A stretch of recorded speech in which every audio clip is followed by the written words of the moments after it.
অন্য এটা ভিডিঅ'লৈ আপোনালোকক সকলোকে স্বাগতম জনাইছোঁ। আৰু আজি আহিছোঁ এনাই ঘৰলৈ। বহুত দিন হ'ল এনাই ঘৰলৈ অহাই নাই। চাকৰি পোৱাৰ পাছত মিত্ৰামতে যি আহিছিলোঁ আৰু আহি পাই গ'লোহি আমি। আৰু বেছি দূৰ নাই, ৰাস্তা একদম বেয়া এডোখৰ। এইফালে মাক খোজকাঢ়ি আহি আছে, এডোখৰ খোজকাঢ়িছে। অলপ খোজকাঢ়িবলগীয়া হৈছে আৰু যিহেতু মাকৰ ঘৰলৈ আহিছে, অলপ কষ্টটো কৰিব লাগিবই। তাকে ভিডিঅ'টো চাই থাকিব।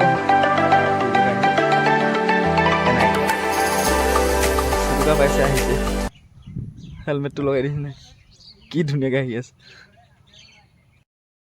কেনেকুৱা উঠি ল'ব।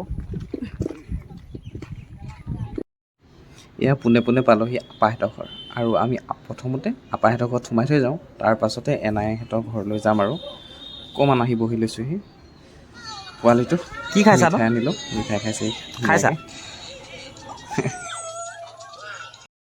আহিছোঁ আৰু দেখাম আপোনালোকক। এইডোখৰ হ'ল সৰুতে ইয়াত বান্দৰ বহুত বেছিকৈ ওলায়। আহিলে এইডোখৰখিনি মামা দোকান খাই আলি কিনাৰত আছিলে। আহিলে এইডোখৰ যাবলৈ ভয় লাগে, বান্দৰে বান্দৰ হৈ থাকে। কিন্তু এতিয়া বান্দৰ নাই বৰ বেছিকৈ নাই নেকি। আগতকৈ খোৱা বস্তু কমি গ'ল। এইডোখৰত কিবা কিবি খেতি কৰিছিলে ইয়াত, তেতিয়া খাবলৈ আহিছিলে। এনেকুৱা ধৰণৰ আগতে দেউতাৰ লগত চাইকেলত আহিছিলোঁ, চাইকেলৰ পাছত বহি পিনি আহিছিলোঁ। মাৰ লগত চাইকেলত আহোঁ, কেইবাবাৰো আহিছোঁ। আগতে চাইকেলতে আহোঁ, কিন্তু এতিয়া মাক বাইকত তুলি আহিছোঁ এনাই ঘৰলৈ। সেনেকৈ আৰু এইটো হ'ল আমাৰ। আৰু আপাহঁতৰ ঘৰত সোমাইছোঁ এতিয়া বৰ্তমান। আপা গাটো বেয়া, মানে আপাহঁতৰ ঘৰত সোমাই পিনি তাৰপৰা এনাইহঁতৰ ঘৰলৈ যাম। মানুহজনীয়ে লগত আছোঁ। এইফালে চাই দিয়া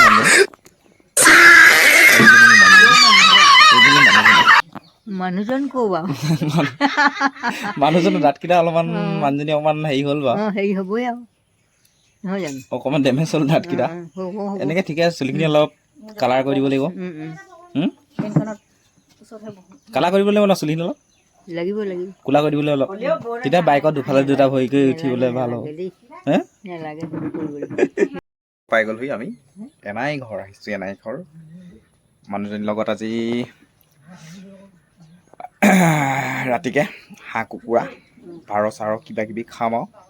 বহুত দিন লগে ভাগে সাজ খোৱা নাই দুইটাই।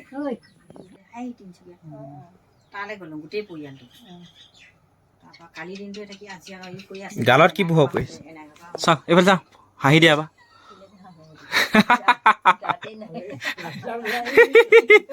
হা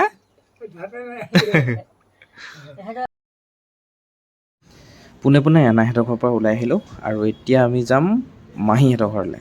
মাক মাহীহঁতৰ ঘৰত এপাক ফুৰাই তাৰ পৰা একেবাৰে ঘৰলৈ যামগৈ। আৰু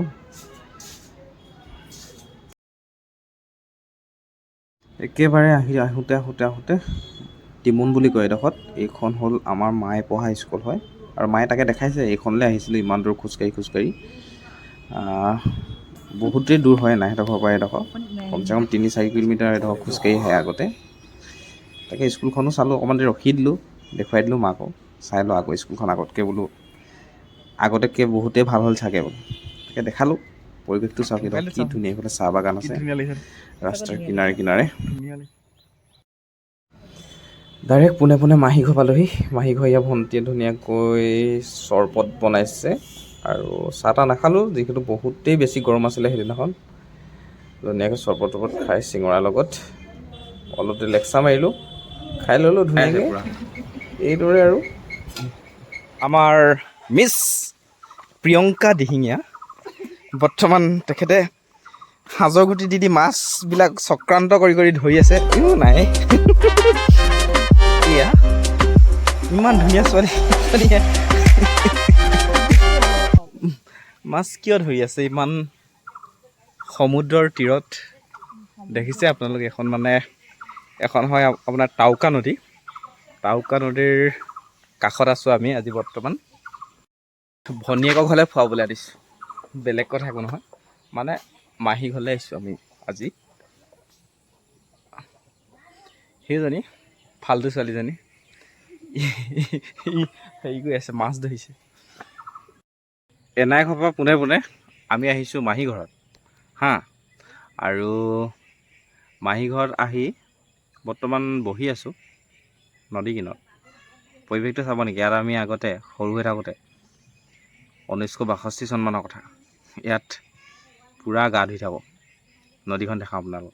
আৰু সেই 1962 চনত এইজনী নিচে এপিটিকক আছিলে, এতিয়া বৰ্তমান ডাঙৰ হ'লি, ভালেমানখিনি ডাঙৰ হ'ল। আগতে অকণমানি আছিলে আৰু হ'ল এইখনেই নদী, টাউকা নদী।